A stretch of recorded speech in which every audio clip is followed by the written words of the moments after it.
The first step is to make a copy of your image. This ensures that you always have an original to refer back. Now head over to filter, then click on neural filter.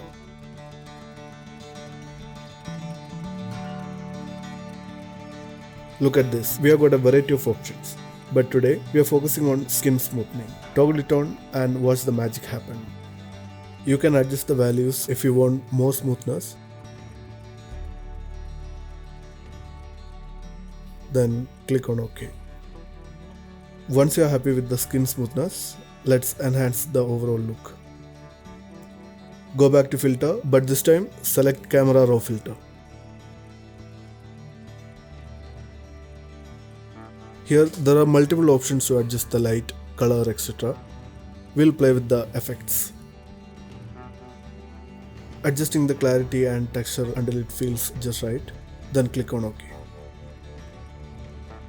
Sometimes the filter may blur areas you want to keep sharp. No worries.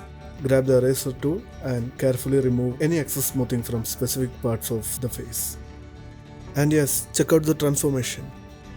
But wait, let's do a quick before and after comparison. There you have it, a simple yet effective way to achieve skin perfection in Photoshop. If you found this tutorial helpful, give it a thumbs up. Until next time, this is Arun signing off.